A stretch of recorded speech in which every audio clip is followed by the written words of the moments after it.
bienvenue sur ma chaîne Être parent aujourd'hui. Une chaîne pour les parents épuisés et stressés ou qui ne veulent pas devenir épuisés et stressés.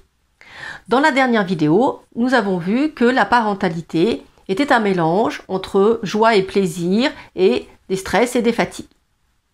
Mais alors, comment est-ce qu'on fait pour basculer d'un parent heureux, épanoui, vers un parent épuisé, voire en burn-out parental? Pour le comprendre, il faut imaginer le rôle parental comme une balance. D'un côté, nous avons ce qui nous ressource, ce qui nous épanouit, ce qui nous rend heureux. Et de l'autre, nous avons ce qui nous épuise, ce qui nous stresse, ce qui nous fatigue. Et quand on imagine cette balance, on voit bien que si la quantité de choses épanouissantes est plus importante, eh bien effectivement, comme ça penche du bon côté, nous allons être des parents qui vont être épanouis, pouvoir donner une éducation positive. Par contre, si nous avons nos quantités de stresseurs, de fatigue qui sont au contraire bien supérieures, et ça va être beaucoup plus difficile d'être épanouissant et d'avoir une relation sereine avec nos enfants et donc une éducation positive.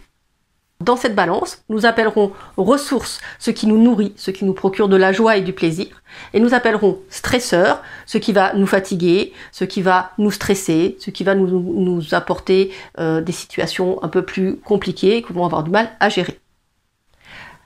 Alors on va les diviser en 5 catégories qui seront tantôt ressources ou tantôt stresseurs en fonction des personnes et des différents moments de la vie ou même de la journée. La première catégorie concerne nos ressources personnelles, notre caractère, notre éducation. Est-ce que nous sommes capables de gérer nos émotions? Est-ce que nous avons des blessures de notre enfance, par exemple, qui sont là et qui n'ont pas encore complètement cicatrisé?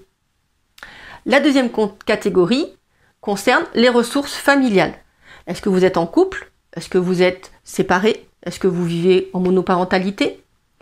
Dans quelle mesure est-ce que vous répartissez les différents rôles parentaux entre votre conjoint et vous? Qui est-ce qui a la charge des enfants, plus ou moins, la charge du ménage, etc. Aussi, est-ce que vous pouvez compter sur votre famille un tout petit peu plus élargie? Par exemple, est-ce que vous avez vos parents qui sont à côté, vos frères et sœurs, etc. Tout ça va faire vos ressources familiales. La troisième catégorie va concerner nos comportements éducatifs. Comment est-ce qu'on éduque nos enfants? Vous avez entendu parler peut-être de l'éducation positive, mais comment est-ce que vous la mettez en pratique? Est-ce que ça vous convient ou est-ce que ça vous ne convient pas? Est-ce que vous êtes en accord avec votre conjoint par rapport à ça? C'est aussi, est-ce que vous êtes constant dans votre mode éducatif ou est-ce que vous naviguez un petit peu à vue? Voilà, c'est toutes ces relations aussi que vous mettez en place avec vos enfants qui vont être soit en termes de ressources, soit en termes de stresseurs. La quatrième catégorie concerne les ressources situationnelles.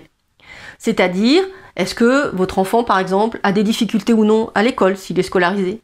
Est-ce que vous avez un enfant qui souffre de handicap ou de maladies chroniques qui effectivement vont augmenter les stress dans la famille ou au contraire?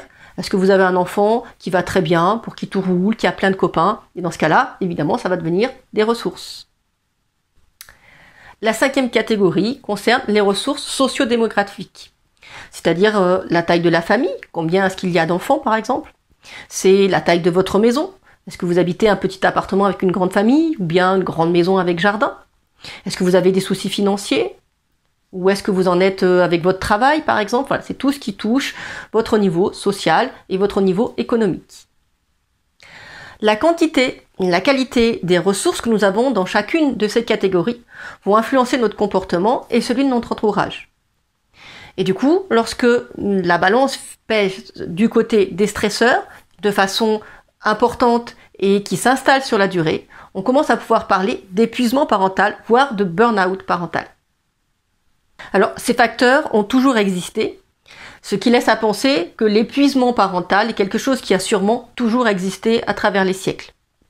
Mais à l'heure actuelle, avec notre vie moderne, les nouvelles sources d'informations, il y a des facteurs de stress supplémentaires qui arrivent et dont nous parlerons la prochaine fois.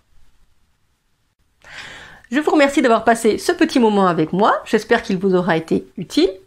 N'hésitez pas à mettre un petit pouce bleu, à mettre en commentaire les sujets que vous voulez voir abordés dans les prochaines vidéos et à vous abonner pour ne rien rater. À très bientôt!